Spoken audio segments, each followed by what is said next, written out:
Hello everyone, welcome back to Weaving Web 3. We are live at ETH Milan. I've got a super exciting guest for you from one of the best ecosystems in the world. We have Ashu, CEO of Zeru, and tell us what is Zeru and why should we be so excited about it? Zeru is a full stack DeFi marketplace, I would say. And if you look at DeFi behavior by degens, they typically lend some collateral, borrow an asset, and loop it, right? Yes. As long as your yields are more than the interest that you're paying, you make money. That's the arbitrage, right? Now, how can we make this process simpler and more effective? And that, in a nutshell, is Zeru. So what we do is the first iteration for the user with Zeru is exactly like Aave. You put in, say, stables, you borrow an asset, and at this point in time, your loan is over collateralized, Yes. exactly like it is in Aave, right? But we give 3x leverage to start with. So essentially, you have more capital than you started with. And where does this capital get deployed? It gets deployed into top DeFi yield strategies. Like it could be Uniswap, it could be Kodiak, right? Now, providing liquidity on AMM dexes is not the easiest thing to do. So we have automated the range selector. We have dynamic rebalancing between pools. So now this creates a cycle where you take a loan, you take a leverage, and you deploy it into DeFi strategies and earn yields, right? Yes. Now, obviously, this pops up a few questions. If you are giving leverage, how do you manage risk? And this is where we have an underlying credit infrastructure, which is non-KYC and fully on-chain. Okay. And it is iterative in nature. So every time a loop completes, every time the user makes profits, or closes a position, or repays the loan, we give him a credit score. Okay. And we give him credit tokens. Okay. And these credit tokens can be exchanged for zero collateral loans. Interesting. So that, in a nutshell, is what Zeru does. So from a user perspective, and what I'm going to tell you are results of Monte Carlo simulations, because we are so far on testnet. Yeah, absolutely. If a user started with $10,000, in 90 days, 15-day loops, so that will be 6 loops, a user can expect a profit of $27,000. Wow. And on top of that, they can expect zero collateral loans of around $2,200. Wow. So at this point in time, you don't have to lock in your collateral anymore. You can release your initial collateral and just play with $2,200 of zero collateral loan that is available to you. Okay. But here again, you started with a leverage of 3x. And by the time you have spent 90 days in the protocol, because of good behavior and reputation, you are eligible for probably 10x leverage. That is crazy. Oh, sorry, please continue. So $2,000 give take, 10x leverage. So $20,000 is good enough to provide liquidity on Kodiak. Wow, that is amazing. And this is only possible because of the Berachain ecosystem, right? It is ecosystem agnostic, but Berachain makes it very, very interesting. Yes. Because we have integrations with BeraBorrow, we have integrations with Infrared, we support IBGT as assets. And because of Berachain's proof of liquidity and economic layer gamification, this protocol just becomes way more powerful than it would be anywhere else. That's what I mean. Yeah, absolutely. Trying to build this somewhere else, you're not going to be able to get these kind of yield opportunities, right? So what kind does that mean for, I guess, for the users and the protocols and the validators all working together essentially? Like, why would someone want to use Zeru? I understand everything that you've just said now, but how should I be using your protocol to maximize, let's say, my gains, but as well as, let's say, try to introduce new kind of strategies? So we will start with certain strategies which we are making available downstream. But over a period of time, we will also allow traders and developers to build their own strategies. On top of it. So there is a lot of research going on in the Bera ecosystem on how to maximize yields. Yes. So any loop which is good, we can allow the users through a governance system to make it available downstream of Zeru. And it is one place DeFi, right? So you don't have to go to a lending borrowing protocol. You don't have to then go to a perp dex or on-chain leverage don't have to do. So it's all available on one UI. So you're essentially simplifying everything for the user to be, let's say, I guess you'll be the one protocol to rule them all on Berachain, right? Everyone, you have the simplicity and the accessibility to actually getting those yields. That is, I guess, really hard. Like you'd have to be like a real degenerate to understand on any other chain to be like, okay, I need to get a good liquidity pool here, then leverage that and then deposit into that. And it becomes so complicated. And then you forget that, oh, actually you need to manage these positions, rebalance it. And then, yeah, you're liquidated, right? And I guess what you're building sounds something really fascinating. So like, how did you become interested in this like idea and why did you decide to build it? So our journey started almost 2 years ago, and we noted that there is no credit infrastructure, in Web3, in crypto, right? Now, if we look at the world that we are living in, if you need an educational loan or a personal loan or credit cards, these are being enabled by robust credit infrastructure. Yes. So we started off building what could be the first on-chain non-KYC, credit infrastructure, but obviously there was not a straight answer to this. It had to be an iterative process. Absolutely. It had to be an economically meaningful process, and it had to take into account the current behavior, right?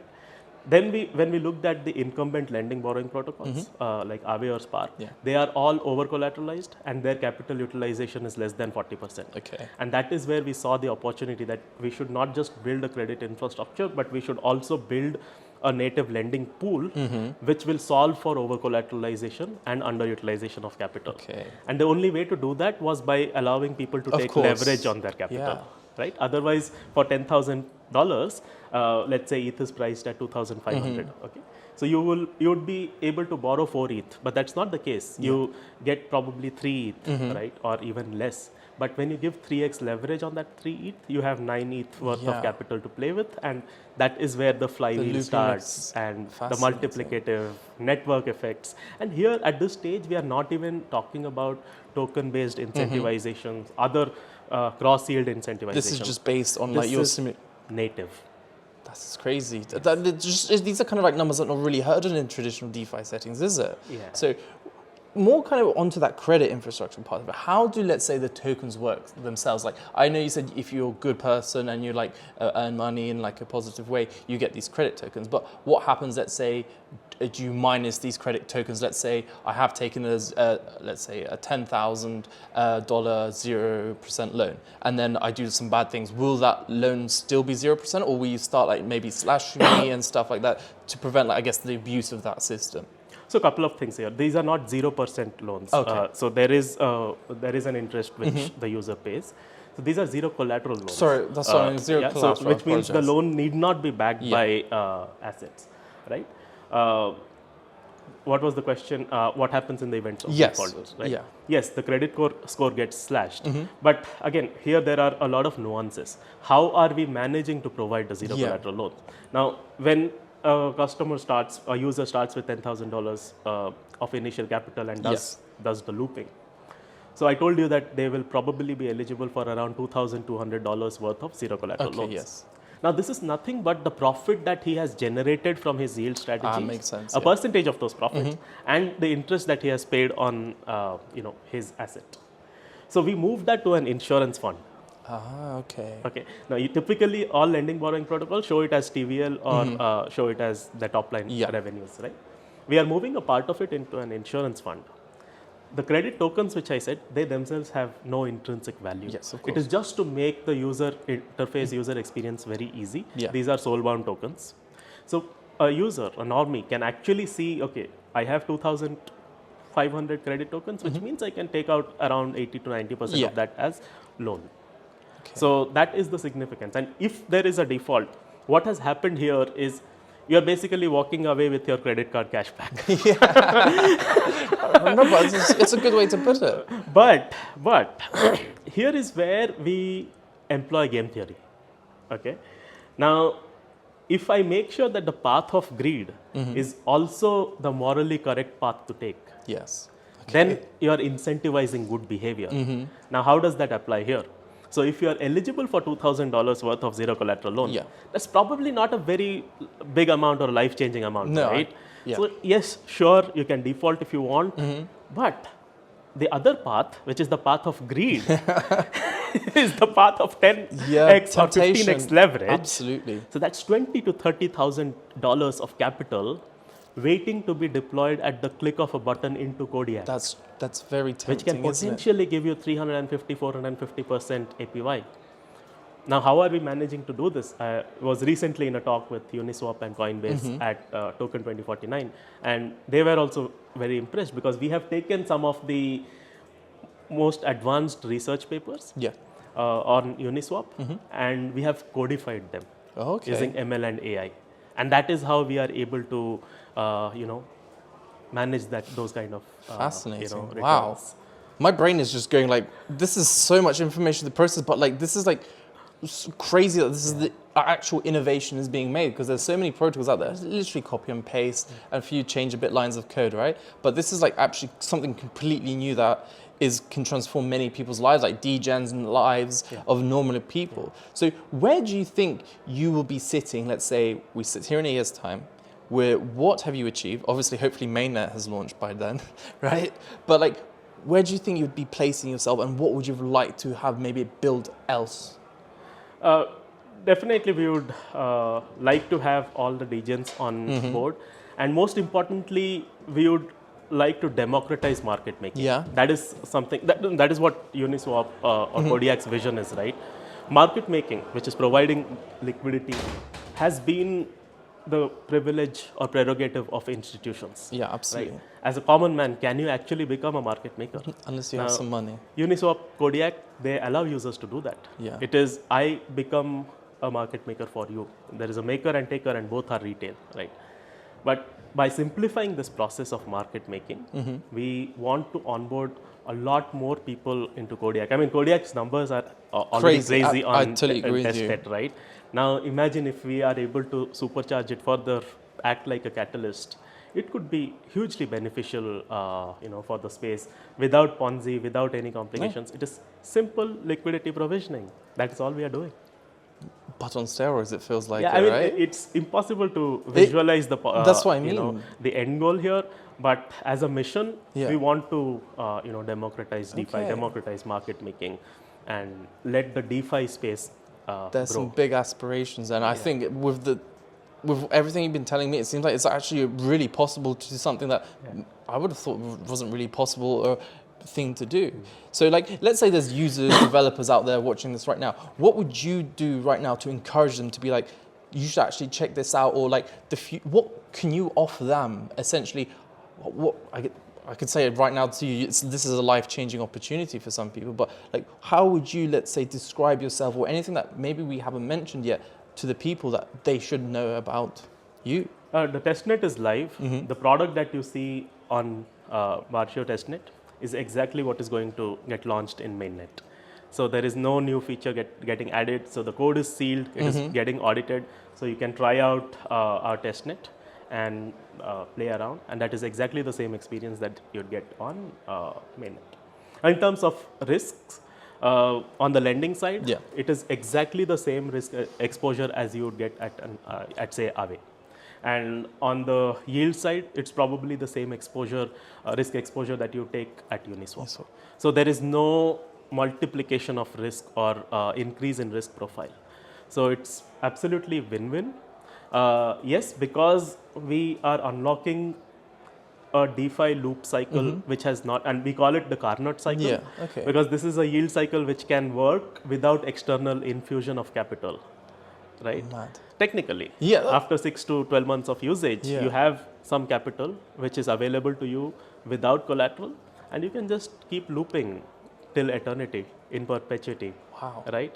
So would definitely encourage users to try out, see the possibilities. Of course, there are many things that they can do. Someone wants to just provide liquidity on Kodiak, it is possible. They don't have to go through the entire cycle, right? But if for someone, the protocol becomes interesting if you experience it end to end. It's almost like a 7-course meal, right? I mean, sure, you can go to deserts, but the fun is to go through the whole experience. No, absolutely. This seems, my head is just going like, oh my God, all this opportunities out there. But like, It is crazy that it's taken this long to actually create this kind of innovation, right? Yeah, because it is 16,000 plus lines of code. We have taken Aave as the foundational layer, so that's probably 6,000 lines forked from Aave. But everything on top of that is our own build, and that is exactly why it took 2 years to build it. We just announced the protocol in April earlier this year, but this has been under wraps, and because every week we would find that there is a new possibility, and then we will just incorporate it and stuff like that to ensure. It seems like your protocol is for the people and those people that genuinely need to have these potential, let's say, these loans to change their lives, like say education, food, or anything. Wow. Sorry, like my head is literally, I'm just trying to think all these amazing things that you could possibly build on top of it and encourage people to use it. So I just have one more question. It's what has been, I guess, the greatest challenge and as well as like the greatest feat that you've thought of like building your protocol as well as working on the whole Bearer chain ecosystem at large? The greatest challenge has been integrating strategies, because that is the toughest part, because that is not our code, right? The lending pool, the credit infrastructure, Z-score computation, credit token minting, that is our code. But now if we have to make sure that this capital is going into Kodiak, I have to understand their code completely threadbare. Similarly with Lido or Pendle or any restaking, that was a challenge, number one, biggest challenge. It always takes us a lot of time to introduce a new strategy. And that is why we also want to open out new strategies to the community, because we don't want to be the only people building it. We want to open it out to the community. Second most important challenge, the Z-score, the credit score, gets generated based on activity in our lending pool. What if there is a wallet like yours, which has been on Aave for 7-8 years with very good behavior? You deserve a good credit score because you have been a good crypto zen for 6-7 years, right? So this is where we work with EigenLayer. Shriram, Nadir and team, they have been very helpful, but this was the second most complicated thing for us to build in. So right now we are doing it for Bearer Borrow as well. So we can take activity on any lending protocol and based on the behavior of the wallet, legacy behavior, historic behavior in their lending pool, we can assign them a Z-score. Fascinating. That does two things. It allows those protocols to reward those wallets with additional yields. And secondly, when they come to Zeru, they don't start with a Z-score of 0. And Z-score is directly linked to the amount of leverage that you can take. So if you start with a 3x leverage with a Z-score of 1, if your Z-score is 150, your leverage will be more than 3x. And if your Z-score is say 7, it's on a scale to 0 to 1000 by the way. So if it is 750 or above, you're probably going to get 15x leverage. And that is how we are adding meaning to credit score. So what's the maximum leverage I could have? 15x. Let's say 15x. Okay, perfect. Wow. I'm running out of anything to say because like genuinely, this has been such an interesting conversation because people are innovating, but then there's innovation to a completely new dimension level, and 100% you're bringing this. And if there's any like kind of like closing remarks that you would like to get out to the community, I'm giving you the chair. Otherwise, we can finish and wrap up. No, I mean, thanks for hosting this. It is great for members of the community like yourself to organize these sessions. And at the end of the day, people will only use what they are aware of. And I totally agree. Doing that and for doing a fantastic job, thank you so much. Thank you so much. I really appreciate it. This has been Weaving Web3 with Zeru. My mind's been blown. I hope your mind's been blown. We were live at ETH Milan. Thank you very much. Awesome. Oh my God, man.